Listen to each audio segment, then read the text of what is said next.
True Health Forever podcast, where we empower your physical, social, spiritual, and economic health. Consume this content every week with positive energy and good intentions. Join me, Devon Truvel, creator of Black Wall Street, the board game, and my starlit queen, Sinclair, the health nerd, and share this with those you love. You are strong, you are beautiful, and you are ready to live your best life. Look, whoever's voice that is on the intro, you need to give him a job. I'm gonna say right now, that man on that intro, you need to give him a job. All right. What is going on, beautiful people? Welcome back to another amazing and impactful episode of the True Health Forever podcast, where we live our best life through the lens of holistic health. I'm your host, Devon Truvel, creator of Black Wall Street, the board game. And as usual, it is my honor. It is my privilege to have the queen. I ain't gonna stop. To have the beautiful, the hoop earring wearing, the beautiful smile, curly hair popping, health nerd herself. Please introduce yourself. What's up, everybody? My name is Sinclair, aka the Health Nerd. Here joining you on a lovely Sunday afternoon. I say lovely. The weather's been a little spotty. Yeah, it's been a little gloomy. Yeah, it's good now. It is, yeah. The sun's peeking through, so I like it. This morning it was cuddle weather, but he was out playing basketball. So I was. I'm gonna sleep in. I got too much work to do. You know, I'm about too much work to do. Cuddle myself. There it is, quick. But today we have a really good topic. I think going through the pandemic is kind of heightened the need for this a little bit more, but I thought it was a need before. And we're talking about really being confident in who you are, being confident in what you're putting forth into the world, but also making sure that you feel confident in your own self-worth to be able to live. Yeah. Right. I think suicide, depression is a huge, heavy topic. And I think it's our privilege to be able to talk about it in this space. And whoever this message is for, we hope it finds you and hope it lets you go ahead and live that beautiful life that you have in front of you. Queen, are you? Queen. King. Queen. King. For the sake of the podcast, I'm gonna stop. But Queen, are you ready? Are you ready for some podcast?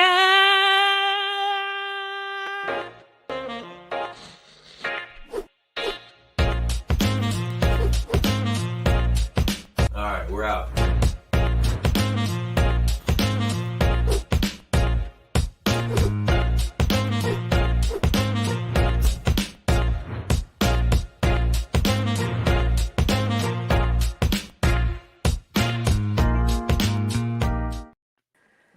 Let's welcome Sis Overland in the building. How are you doing? I'm doing so good, guys. I'm so grateful to be here with you too. So yeah, I'm just ready to go. Let's go. We're grateful to have you. So we met, and we can talk a little briefly about how we met. Like we met in the BU community, which you've been a part of, and we're recently coming into it. A lot of dope people in there. A lot of great energy, and we told our guests already, like we're having a lot of more people from the BU community come in and pour in to our folks on here. So happy for you to be, I think, number 2 in line. Number 1 was Ernie, Rana and Ernie, and then now we got Overland in here. But can you talk about what? Before you even get there, Queen. I wanted to let you know that me and the King, probably after the first or second call, I told the King, I was like, you know what? I really vibe with Overland. I dig her vibes. And he was like, yeah. And I was like, yeah, I haven't really even talked to her one-on-one yet, but I just like her vibes. Energy. Yeah, I was like, she has great energy. So very happy to have you on with us today, and just love your spirit, love your vibe, everything about it. Facts. Proceed. So if you can just give the folks an introduction to who you are and maybe why you joined BU, and then we'll get into all the other beautiful stuff. Okay. Well, I appreciate that, guys, especially you, Sinclair, because I felt the same way about both of you. As soon as you guys came in, and I was just saying this on my own life, that I am all about love. I love love.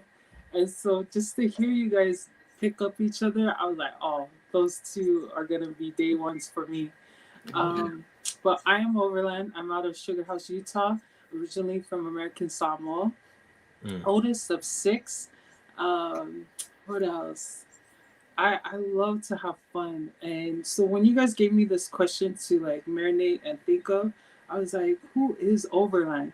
because people see me in BU and always doing the lives, but who really is Overland? And what I came to recognize is I am a work in progress. I am God's daughter. I want to do all things to please Him. I always say on the calls, I am agape love, which is God's love. And I don't say that to be fluffy or to get any type of following. I mean it. Like ever since I was a little girl, I was like, I want to do everything God wants me to do. But it doesn't mean that I say I'm agape love, that I don't have the capability of popping off or getting angry. Be careful. Right. Yeah. I have that side of me, but because I want to please God and those moments come up where I get angry at people or disappointed, I have to remember that it's grace. I have to, not have to, because Inky Johnson always says it, we get to. I get to exercise what God gives me when I'm disappointing Him or upsetting Him. I give people grace, not because I'm God or anything like that, but because I want to follow Him and in His footsteps and really live that mantra of agape love. So that's who I am. Love it. Thank you for that. And you're the first person we asked that remix question to, because we had an episode where we were saying sometimes people value others based on what they do and not who they are. And usually we start off like, oh, what do you do? But we did a little remix, little soul search on our side. So that was a beautiful way to be the first one to answer that question. Yeah. I am agape love. So oldest of 6. Yeah. I feel like there's tons of not oldest of 6. I don't know where first off, where are you in the 6? And I feel like there's at least one sibling story you can tell to embarrass somebody on here. Well, I don't know if it'll embarrass my siblings or more my parents, because I come from a family that my parents are divorced, and so they had kids before us. And so we have originally from my parents 5. But one of my brothers who's right under us, in Polynesian culture, if you're a cousin or even if you're non-related, you're a brother or sister when you come into the home. And so my brother Gual, who I advocate for, he was death by suicide back in 2008. And so I count him as number 6. Gotcha. And but I'm the oldest of the 5. And so when you brought that up, brother, about suicide and depression, I was like, I automatically thought of him because as sad as it was to lose him in 2008, he is my drive of why I love on people so hard, because I don't want anyone to ever feel like they don't have a family. So I'm the top of the 5 or 6, the way you look at it. All right. Sorry for your loss over here, says Overland. Can you maybe talk about what is the way that you help people in preventing suicide, or the way that you're coaching people for just that self-confidence?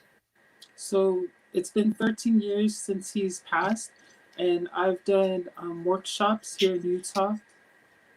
I've gathered people at churches, no matter what you affiliate yourself with, and I tell his story. I tell why we didn't understand what he was going through. I tell them that if you're dealing with somebody that has those tendencies or have attempted, that don't make them feel crazy, but at the same time, don't feel like you are the one to save them. Because what we learned as a family is we couldn't save him because he already made the decision. But it doesn't mean that our entire family line is a bunch of people that want to commit suicide. Or what the training says, instead of saying commit, is say death by suicide, because nobody in their right mind or in their mind of depression really wants to do that. And so that's how I help.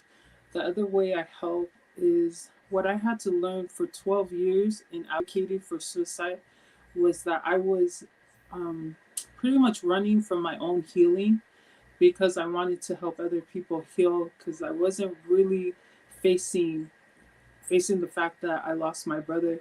And the week that he took his life and we had to return to Utah, I had a choice to make. I either was going to blame God or I was going to run to God and stay on His side. And I chose to run to God because within my family and my five siblings, um, they believe in God, but they don't affiliate themselves in the church that I'm affiliated. And so if I had chosen to fall away from our church, then they'll be like, oh, well, there it goes. Like, is there really a God? Like, she doesn't, what?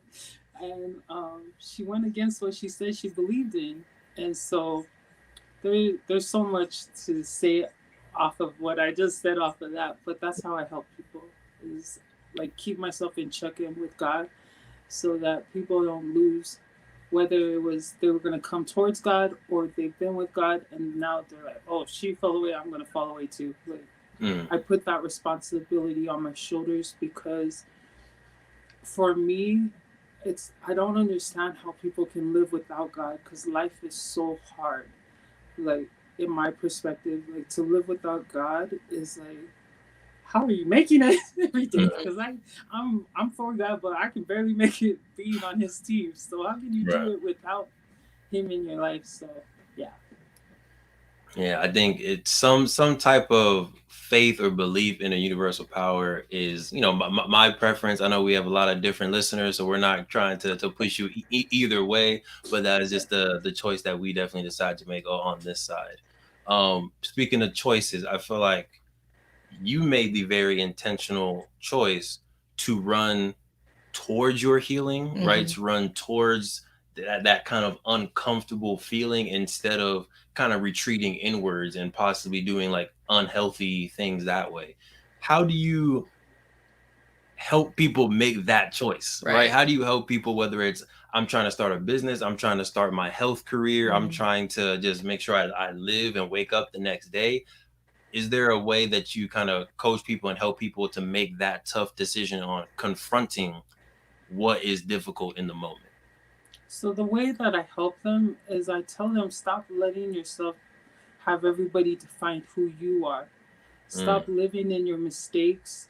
Um, Stop trying to please everybody and live by their expectations.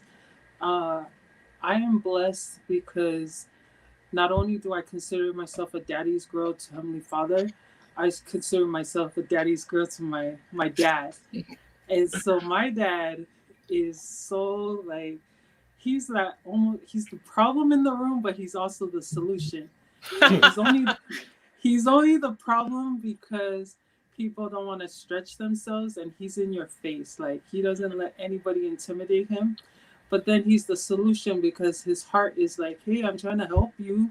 I know it sounds tough love type of delivery, but I really am not trying to hurt you. I'm trying to help you. So he taught me at a very young age, like, don't ever let somebody's title or the way they speak to you intimidate you. You always look to be the solution. And then my mom, I'm only growing into being a mama's girl because me and her bump heads so much because I'm so much like my dad. But in the last year where I've healed our relationship in the sense of forgiving her for things from my past, um, I'm grateful for her because she's such a fighter. She's a fighter in her own right. So when I love on people or coach them in a sense, I let them know, like, you are valuable just being you. And I only through Breathe University was I able to be more effective because I started what I put out, I've been putting into myself. Because again, it was that running, trying to heal everybody else, but not doing the self work, what ET talked about this morning. Yeah. Queen, I feel like you had some go ahead. That last part definitely hit home. The like, sometimes we have that desire in us. We know that we're meant for more and we want to help people, but sometimes it's so easy to like jump the gun and like recognize the healing in others and almost have that be the way that you mentioned, that you're almost running away from healing yourself. Like, it's very easy to do that. So I think even for myself, right, we're going through a 90-day healing journey, for like physical health, but I've also like, I told that we were talking the other day and he asked, he's good for just asking random questions to spark conversation. So he asked, Too good. he asked, like, what's one thing this year that you've done to grow personally? And for my answer, it was to start seeing a therapist. You know, I did reach out and just try to get that help that I need to tackle some of my demons and you know, face some of my insecurities that I have about myself. And I think before it, that took a, I didn't think that I was the type to be like, oh, I don't need therapy, blah, blah, blah. But it's like my actions said that though, because I knew that you know, I needed some type of help, but I wasn't taking action on it. So even though I wasn't one of those people out there like preaching that, it was like my actions are showing that though, by not, because I know that's probably the advice that I would give somebody who came to me with these concerns is like, oh, have you tried to seek help? Have you tried to? So it's like, why am I not taking that advice myself? So yeah, that part hit home to me on like, yeah, you really do have to turn inward first and heal within so that you can then help others do the same thing within themselves. Right. Yeah. It's kind of, so we also talked about there's a book called the War of Art. And it talks about how when you're trying to create a masterpiece, when you're trying to, you know, do a certain specific goal, there's all types of distractions that come into your life, right? And if we're thinking about ourselves as the most magnificent art piece we will ever create, right? Like we are our own masterpieces, and every day we're working on ourselves. Every time that you you know, try to heal somebody else, you're distracting yourself from your own work. Right. So yes, love that point, Overland. What are some, I don't know, like habits or things that you've done in self healing? Like what's your self healing regimen? Like if you're a masterpiece, you're painting yourself. What are those different strokes? What's the canvas, foundation, all that good stuff? So for me, it's our community, Breathe University. Like all my life, I've surrounded myself with empowering people. But there's just a difference with Breathe University where you're working on yourself and you can't be fluffy. Like there's nobody in community that will let you like how would you say it? Just let you be like flaky. You have to keep your word because people are relying on you to show up as your authentic self, but also show up giving them the tools to succeed. So I make sure that whoever is in community that I take advice from, that it's credible in the sense that my spirit can feel that they're coming from a place of truth. They're not coming to serve me so that they can be seen. They're not coming to serve me so that they could have some type of control over me. That's one thing. The other thing is power of prayer, believing that what I'm praying for is going to happen, believing that if it doesn't happen, that God has something greater. And then the last thing is what Sinclair is working on as far as for health. I promise you, I'm the biggest like foodie. I used to have another word for what I describe myself about being a lover of food, but I use food now as an energizer versus as something that used to cause me enjoyment because we come from a culture that we're bonding because we're bonding over food and who has the best plate and like whatever. But I'm seeing as I'm growing in my personal development that food cannot be kryptonite because if it is, then I'm not going to be able to show up and serve people because either I have a disease or I'm just sluggish and lazy for the day. And so those are my three main things. Love it. So it was community, it was prayer, and really good food. Is that what I heard? Those are three. Good Love food, it. but not overeating, not over. Not overeating. For energy. Yeah, for energy. Love it. So feel free at any point because I'll keep going. Feel free at any point if you have questions for the queen, questions for me, you can hop in there. But I got a question for you. Okay. And I'm also doing this 90-day journey with the queen, and I'm sure she's feeling this from me. I'm trying to fight the battle between being confident. What? Why you laughing? I thought you were about to say something else. Oh, what'd you think about that? I thought you were going to say the battle of the shiny object syndrome. Oh, that too. Goodness gracious. Listen. I need help. I need help over there. That's a different problem. But the difference between feeling confident and grateful for your health and aesthetics versus being cocky. Right. And as a confidence coach or someone who helps build people confidence, what in your professional opinion, what is the difference between someone who's like, I'm confident in who I am, I know the value that I bring, and that person that is semi-annoying, confident, and cocky? Because I've experienced that person, right? I've experienced that person. I don't necessarily want to become that person, but at the same time, I believe that person has ultimate confidence, and that is a semi-good thing, although I might perceive it that way, maybe because I'm lacking the confidence. So yeah. Coach me through that. I love the way you put that, because I'm a stickler with people being cocky, because I actually asked for Heavenly Father to give me the spirit of discernment. So every day I feel like I can catch people's vibe and be like, yeah, I don't want to be around you. And so, for me, it's cocky to me is someone who is out not wanting to serve people. I feel like you can hear it in the tone of voice, the words they use. You're just like, dude, like, be quiet. But, be quiet. But somebody that is confident, and I treasure these people, are people with quiet dignity. People that they're in the room, but their body language is so loud they don't even have to say anything. But when they say something, it's in a way of serving somebody.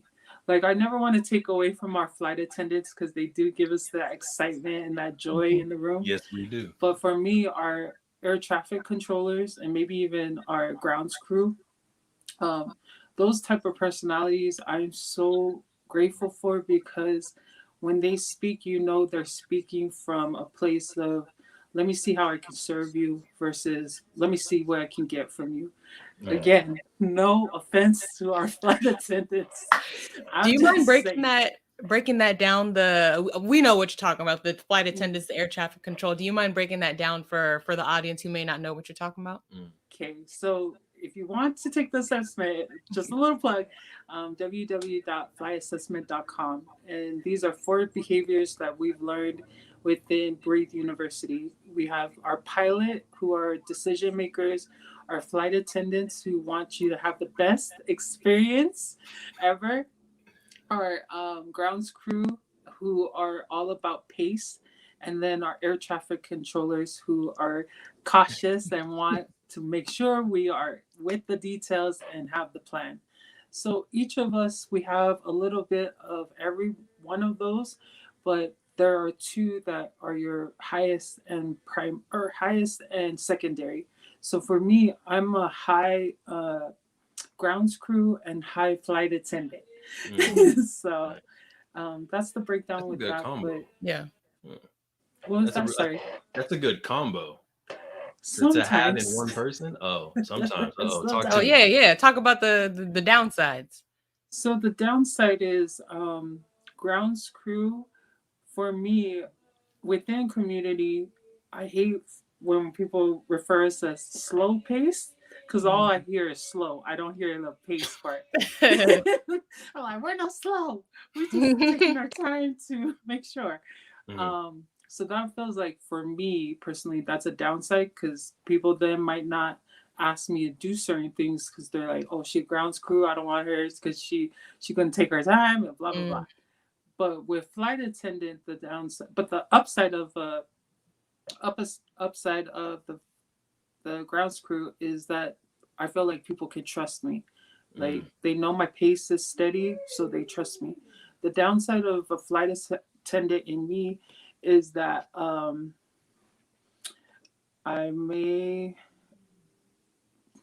don't know. Like, there's no downside to a flight attendant. We're just we're great. I don't know Other what to than tell me, you. at times, like overcommitting. Like 2020, I overcommitted.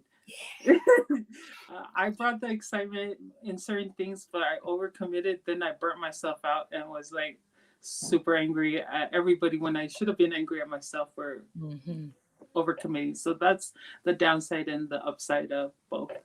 Right. Yeah, I've been there. Gas tank on super E. Just Right. I'm exhausted. What I do? Oh yeah, that's right. Right. Right. Mhm. Okay, going back to your question on like the confidence versus cocky, what you mentioned on like command, like what is it? Like I think of it as like command versus demand. Okay. So Yeah. like I think the confident person demands with their presence, with their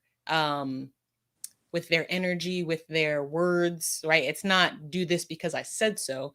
It's hey, this is the way that we should proceed. And I think it's like you mentioned, like it's the body language where you can you feel that, like when somebody has that confidence and they come into their room, like you kind of feel that. It's like everybody like kind of looks, and when they talk, like they're the person that everybody's heads go. And that doesn't happen with everybody. I've watched this in a meeting before. Obviously, I'm air traffic control, so I observe a lot.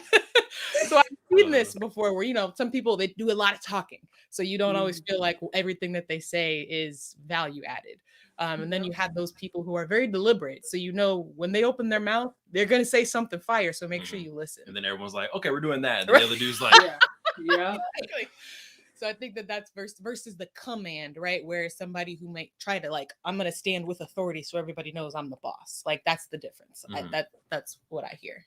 Yeah, and just one more thing on that. I love the way you put that, because I remember myself early on as I was doing community work, I was more on the command side than the demand, because I felt like if I command, everybody's gonna listen. I thought that was what a leader does. But on that downside of commanding is people are like, dude, she just wants to control me. And I had to really do some self work on that. And now I don't look to do either or, but I appreciate when I'm able to affect a room with the demand and it's received. Because when I was on the side of command and I wasn't being received, it took a lot of my self confidence, and it made me not want to do the community work. So that was a perfect point. I loved how you did that. Okay. Well done. Thanks. Oh, yeah, you want to come back next week? Yeah. Yeah. I'll think about it. All right. Appreciate See if you. my schedule's open. Oh, if you're just joining us, we're here live with Overland, helping people gain confidence and make sure they see the beauty in life. Definitely make sure you go ahead and follow her on Instagram. Get that goodness poured into you, right? Oh, but you've been talking a little bit about your community work. Do you mind maybe highlighting something like one of your projects, one of your service days that really just touched your heart? And you're like, "Ooh, that was a beautiful day." So the most recent one was that IG page, Upo Alofa. Upo means word, and Alofa means love. So words of love. And that's my niece's middle name. And so this page was brought because I have so many different pages. This is the flight assessment part of me. And I have like 5 different IGs, and I was like, girl, 2022, no. Bring it all down to one page. And so your question actually prompted this, as well as Carl Phillips, our guru in BU. And the reason why I wanted to do this page was to bring both my family and my BU family together, because I was hiding in the other 4 pages. I was only pouring so much for my BU family and then letting my family see the other side. And I was like, girl, no more hiding.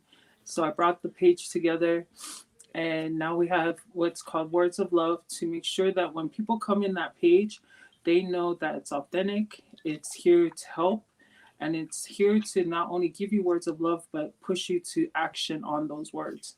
So that's my proudest thing that I've created so far. Love it. Love it. Pronounce it one more time for me.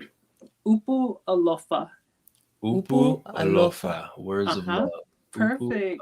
And then 10 means because it was created in October. Got you.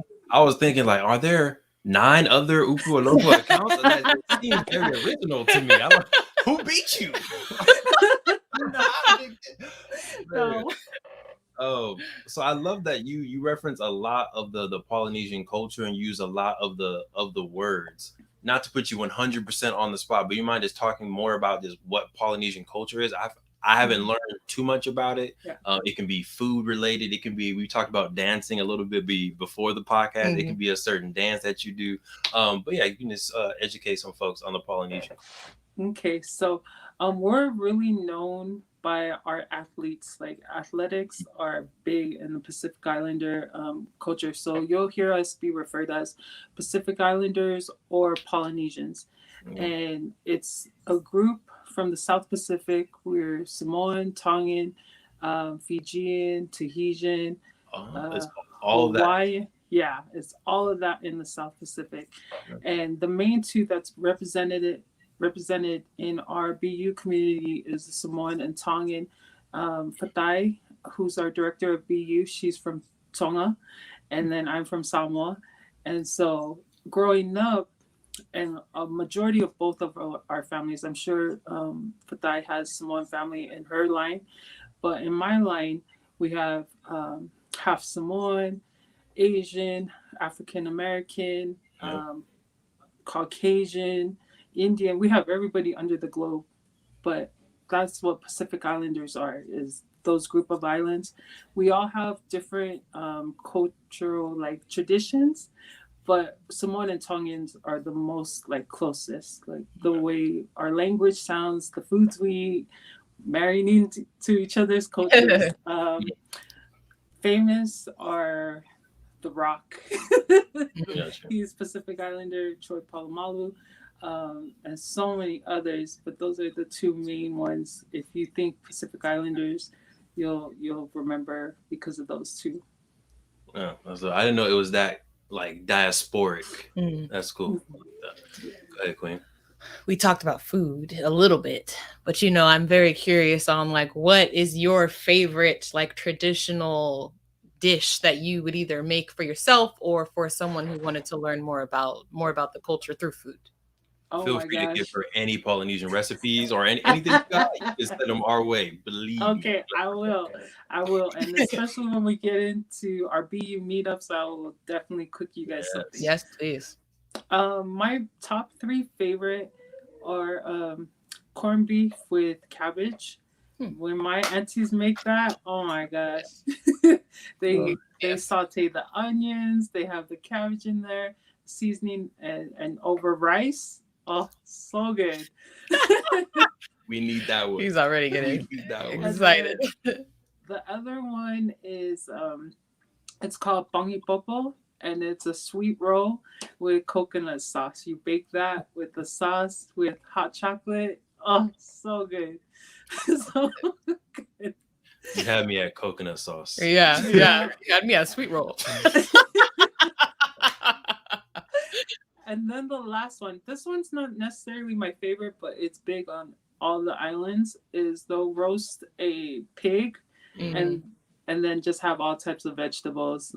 They cook it underground and then they pick it up and all of a sudden you have a luau type of feast. So yeah. Nice. Dope. Definitely those first two, 100%. Yes. 100%. Do you have something? You took a gathering breath. No, I was just about to say, I don't know that we could roast a pig in our condo. No, we can't. The whole building going down. I'm good. Insurance ain't that. So where are you guys again? Are you guys in Cali?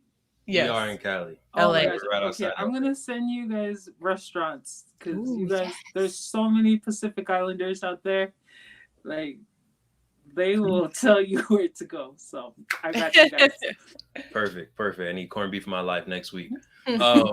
So maybe last two, or unless the Queen has some. But first off, if you had just a beautiful message you wanted to leave our listeners with, if they didn't remember anything else, if they don't remember the recipes, they don't remember your amazing ways of kind of pouring into you, what's one message you want to make sure people leave with this episode?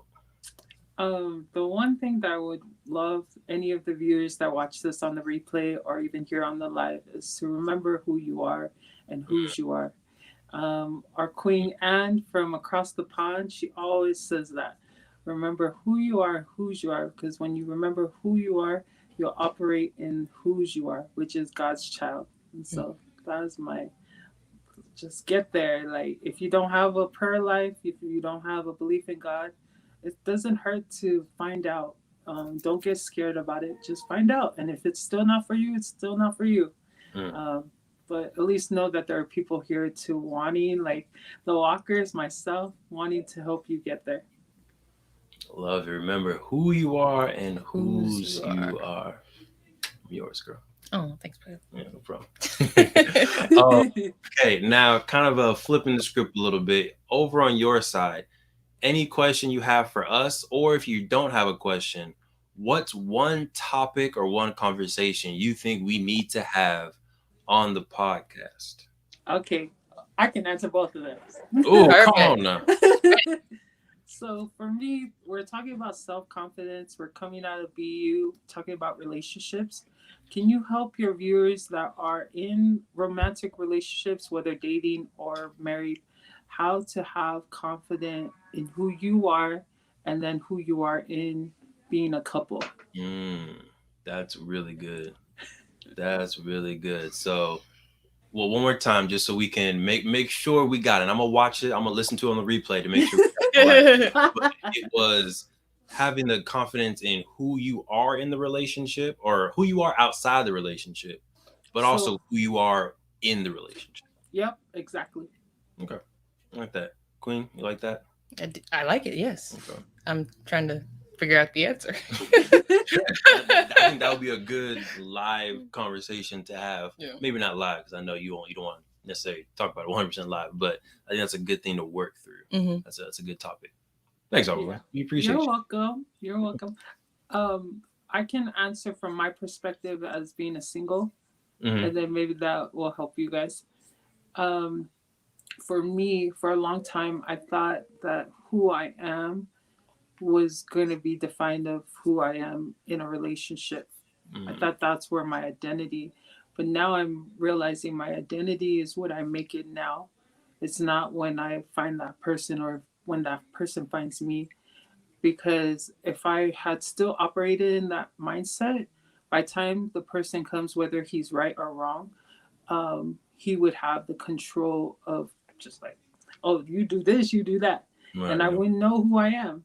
And so I'm so grateful God's given me the grace to be single still, even though marriage is the ultimate goal. It's just mind-blowing to me that I'm not that way anymore.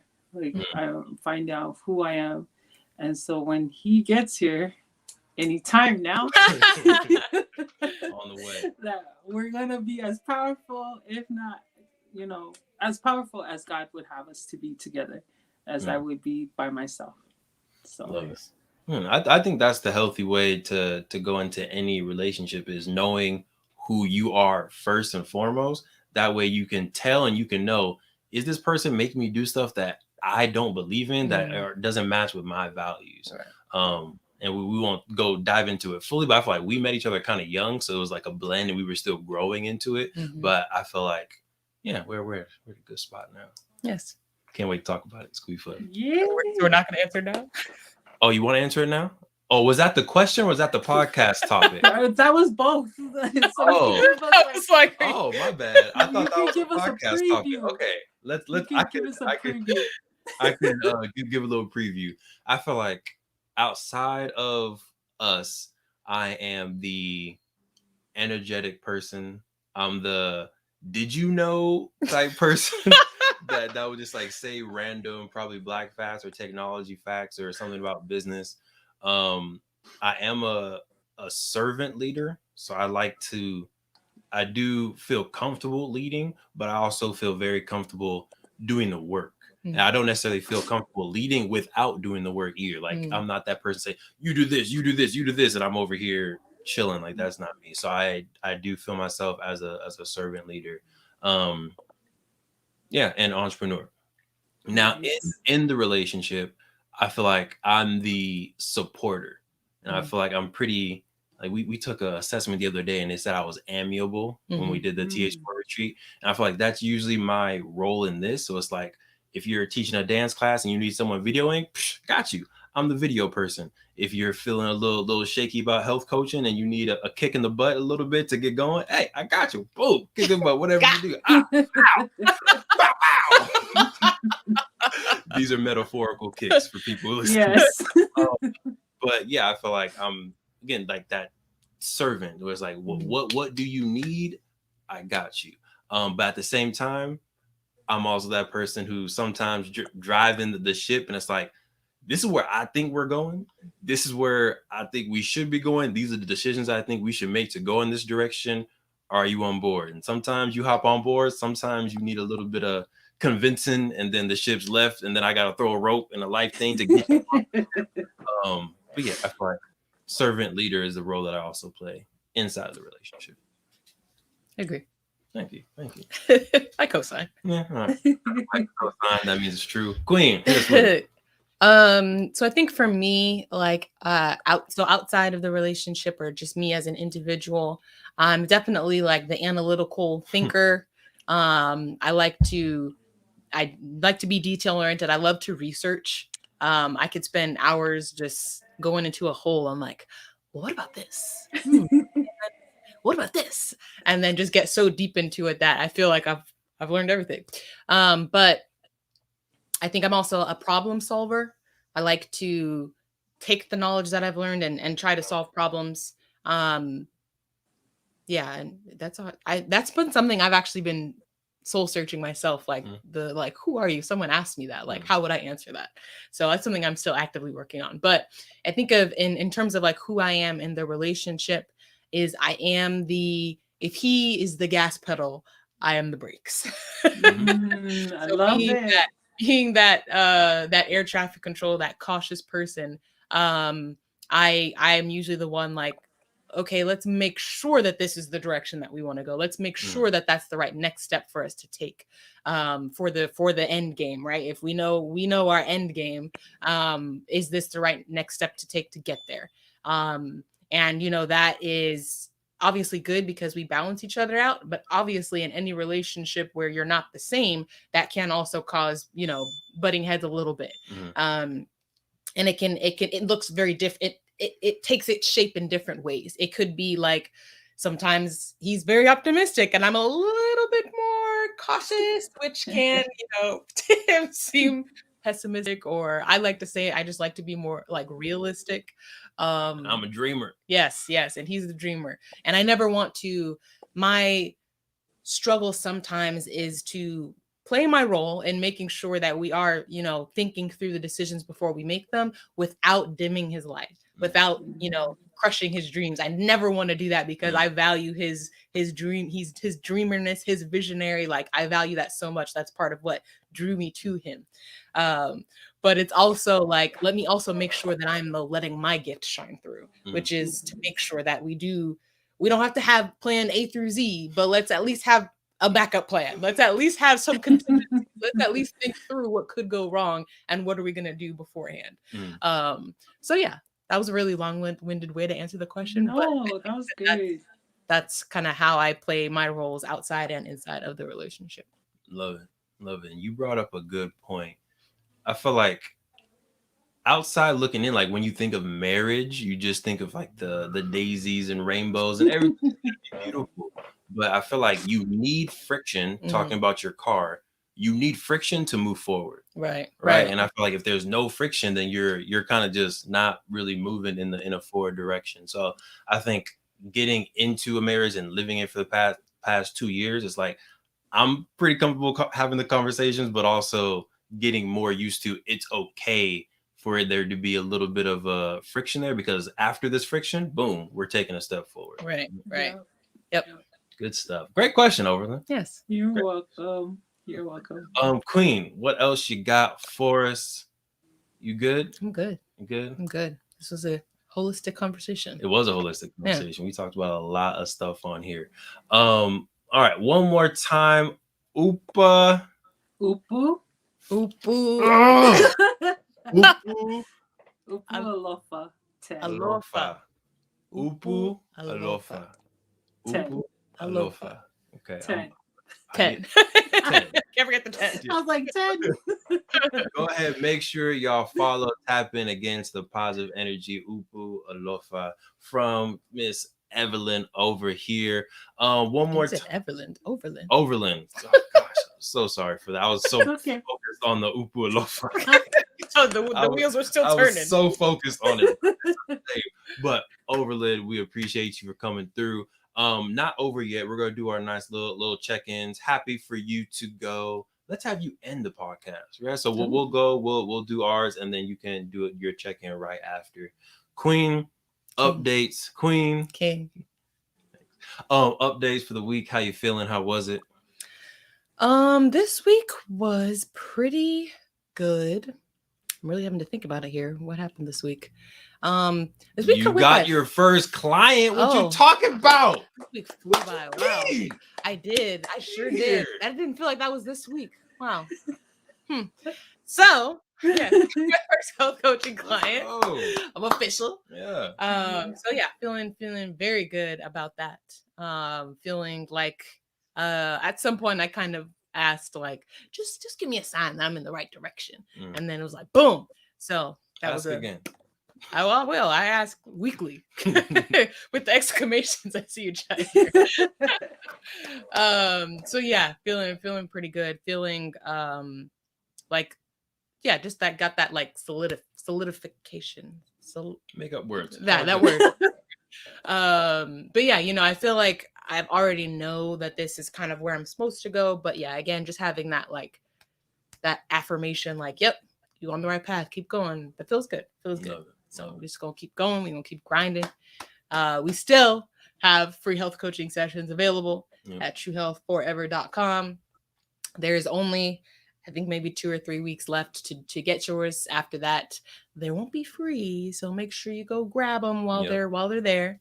But yeah, feeling good. Feeling good about the week. Well done, Quinn. You did your thing. Congratulations. Thank you. How was your week, King? Before I talk about my week, can you talk about self-love? Because I don't know if you did this on purpose. You were like, Devon, grab your self-love sweatshirt. I'm wearing my self-love thing. But I feel like this episode was very self-love-esque. It's not on purpose. No? Oh, no. Okay. Well, I'll give you the credit anyway. But can you talk about self-love? You mean like the campaign? Yes. Cool. Okay. Yes. So we do have some self-love sweatsuits. The King is and t-shirts. So I'm wearing one. Self-love. The King is wearing the blue version, the Breathe Blue version. And I think what makes it very applicable to this conversation we had today is that on each sleeve, it has a message for you. And on this one, this is one of the prototypes, so it's facing outward, but on the actual ones, they're facing inward so that you can read them because it's for you. It's for the person wearing the sweatsuit. So this one is for anxiety awareness. So this one says, anxiety does not define you, just breathe. So this one was semi-personal to me because I know anxiety is something that I am overcoming, and I used to struggle with a lot, maybe a couple years ago, right after graduation. That's when I think it heightened for me.